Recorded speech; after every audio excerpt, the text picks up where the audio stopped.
présente en gros la- le- les deux thèmes qui nous restent à aborder. D'abord, celui de la présentation de Suzanne.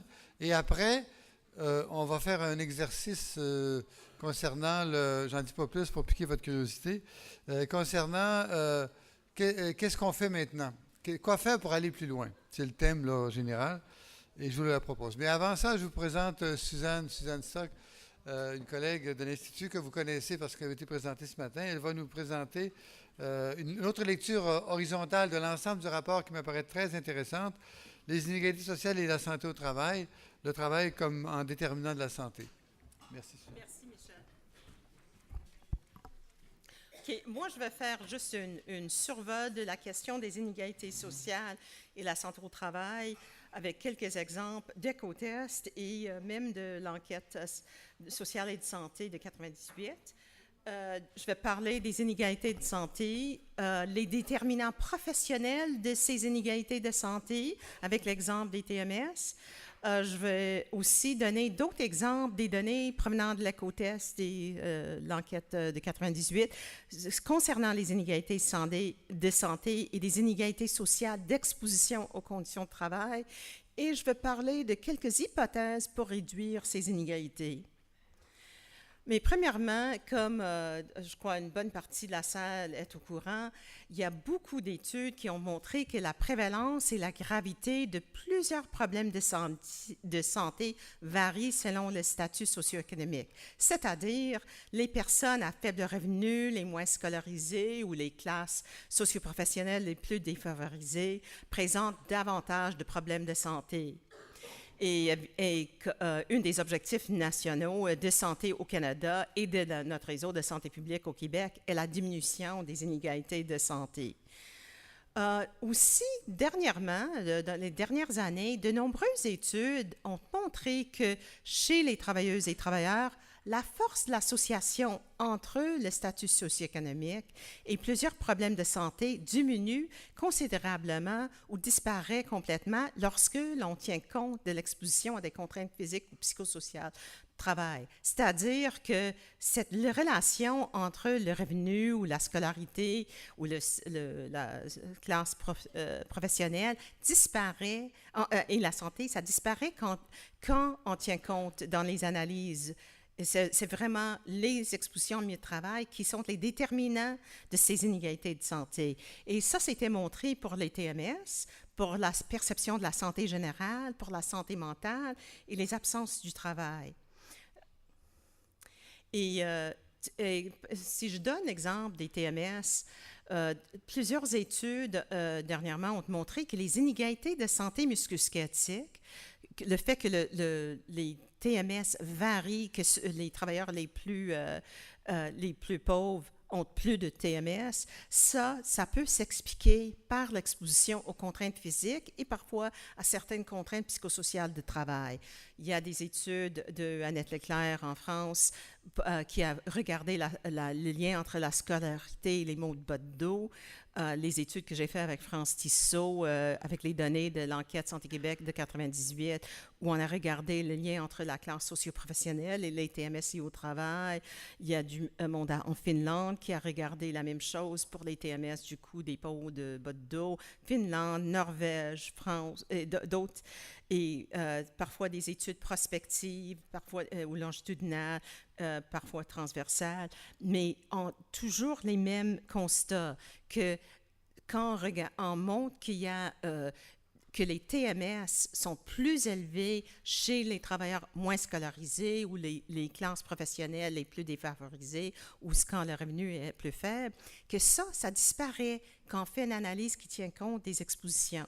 Que c'est les expositions qui vraiment expliquent ces inégalités de santé. Donc, si on réduit l'exposition aux contraintes et conditions de travail qui déterminent les inégalités de santé, on diminuera les inégalités de santé. Il y aura moins de maladies professionnelles dans ce sens-là. Dans EcoTest, on a on a vu la même chose. On a toutes sortes d'épreuves de ces inégalités. La proportion des travailleuses et travailleurs atteints de divers problèmes de santé mesurés dans la côte Est varie selon les revenus, la scolarité ou la classe socio-professionnelle. Celles les plus défavorisées qui sont plus atteintes, c'était vrai pour les absences de travail en raison des douleurs musculatiques, pour la détresse psychologique, la santé générale. Je vais vous montrer des résultats tantôt. Mais aussi la proportion des travailleuses et travailleurs exposés à plusieurs conditions de travail varie aussi selon les revenus, la scolarité ou la classe socio-professionnelle. Les plus défavorisés ont des expositions plus élevées et c'est pourquoi, bien des fois, on voit ces inégalités de santé. Ici, vous voyez la prévalence des absences de travail en raison des TMS liés au travail selon le type de profession. On regarde ici, si on regarde la colonne à droite pour l'ensemble des travailleurs, ce qu'on voit, c'est les travailleurs manuels, non manuels et mixtes. On voit que c'est à peu près 6% des travailleurs non manuels qui ont une absence de travail pour une TMS, mais c'est presque 10% chez les travailleurs manuels. Et on voit la même chose chez les femmes et les hommes. C'est 7,5 par rapport à 12,5 pour les femmes et 4 et presque 9 chez les hommes. Même chose avec la détresse psychologique. On voit que les travailleurs avec des revenus très élevés ou élevés, 14% ont décrit une détresse psychologique élevée. Mais parmi ceux qui ont un faible revenu, c'était plutôt 1 sur 4, 23%. Même chose avec les expositions. Donc, avec les contraintes de travail, les travailleuses et travailleurs avec le plus faible statut socio-économique, soit en revenu scolarité ou classe socio-professionnelle, sont proportionnellement plus exposés aux contraintes de travail suivantes. Chacune des 9 contraintes physiques du travail que vous avez vues dans l'indice, et aussi l'indice lui-même, qu'on est exposé à au moins 4 contraintes physiques, ça varie énormément selon les revenus. La latitude décisionnelle, la même chose. Ceux qui sont plus défavorisés ont une latitude décisionnelle plus faible.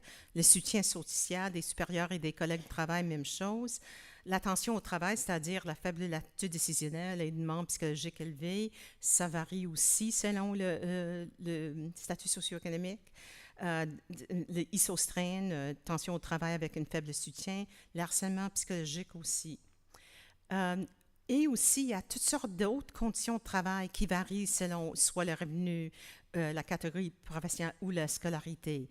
Le statut d'emploi précaire, la faible sécurité d'emploi, le manque de moyens pour faire un travail de qualité, ne pas avoir la possibilité de modifier la cadence, ne pas avoir la possibilité de prendre une pause, un travail temporaire, le travail temps partiel et saisonnier, ne pas avoir un congé de plus de 36 heures consécutives, manquer des congés de maladie payés par l'employeur ou ne pas avoir la possibilité de traiter des choses personnelles au travail. C'est toutes des situations qu'on trouve, la proportion de travailleurs touchés sont beaucoup plus élevées parmi ceux qui sont moins rémunérés ou qui ont moins de scolarité ou sont dans des classes professionnelles les plus défavorisés. Ici, on voit ça pour les contraintes physiques du travail selon le niveau du revenu du ménage. Et on voit que ceux qui ont un revenu très élevé ont mais chez les femmes, c'est 14%, chez les hommes,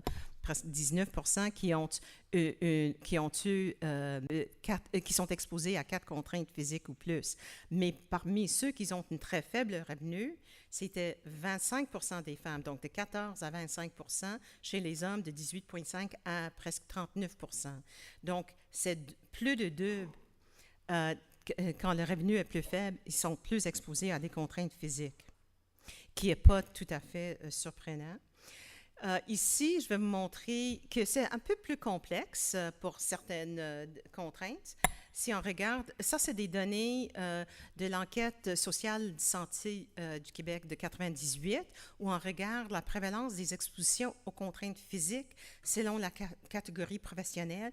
Ici, à gauche, vous voyez 5 catégories professionnels. Le plus élevé, c'est les professionnels, les cadres supérieurs, les cadres intermédiaires ou les techniciens en deuxième, les employés du bureau de commerce ou du service en 3. 4, c'est les ouvriers qualifiés. Et 5, c'est les ouvriers non qualifiés et les manœuvres. Et ce qu'on voit, c'est les expositions à chacune des contraintes physiques mesurées, travail répétitif, charge lourde. Ça augmente, plus on est plus bas dans l'échelle. Et donc, c'est les travailleurs, les ouvriers qualifiés et non qualifiés, les main-d'œuvre, qui ont les expositions les plus importantes de toutes ces expositions. Ça, c'est chez les hommes, mais c'est la même chose chez les femmes.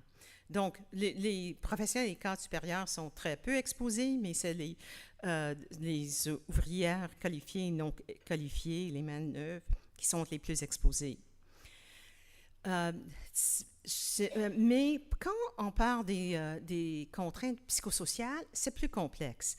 L'autonomie décisionnelle, comme j'ai mentionné, on voit ça, c'est beaucoup plus important chez les travailleurs de bureau ou de commerce, les travailleurs, les ouvriers qualifiés et non qualifiés, et surtout les non qualifiés et les main-d'œuvre. Mais la demande psychologique élevée, les situations de tension avec le public, c'était plus élevé dans les classes supérieures, les cadres, les professionnels, mais aussi les travailleurs du bureau, de commerce et de service, mais moins les travailleurs manuels et qualifiés. L'intimidation au travail, à cette époque, c'était une autre mesure. Il n'y avait aucune différence selon la classe professionnelle. Ça, c'était chez les hommes. Chez les femmes, on voit exactement le même portrait.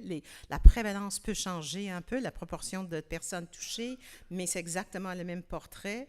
Les demandes psychologiques élevées, les situations de tension avec le public sont plus élevées. Mais ici, chez les femmes, l'intimidation au travail était plus élevée chez les classes plus élevées. Mais l'autonomie décisionnelle, la latitude décisionnelle, la faible latitude décisionnelle était plus importante chez les travailleurs de bureau, les ouvrières qualifiées, les non qualifiées et les manœuvres. Donc, ce n'est pas toujours évident. L'harcèlement sexuel, il n'y avait pas grande différence selon la classe. Ça touchait toutes les classes. Donc, ça nous amène à des nouvelles hypothèses. Évidemment, les travailleuses et travailleurs exposés simultanés à plusieurs contraintes de travail associées au TMS ont une risque accru de TMS. Ça, c'est quelque chose qui n'était pas vraiment exploré. C'est-à-dire, c'est pas juste que on regarde la relation entre diverses, même dans une analyse multivariée, que sont les facteurs qui sont associés, mais on regarde si, quand tu es exposé à plusieurs contraintes, à la fois organisationnelles et de contraintes physiques, est-ce que ça augmente le risque de TMS? Et on croit aussi qu'il existe des sous-groupes de travailleuses et travailleurs qui sont exposés à la fois à un grand nombre de contraintes de travail associées au TMS et que ces sous-groupes ont un plus faible statut socio-économique que les autres travailleurs. C'est-à-dire, c'est ceux qui sont plus défavorisés, qui ont plus de ces expositions, sont plus à risque. Et leurs conditions de travail, c'est vraiment toutes les conditions de travail.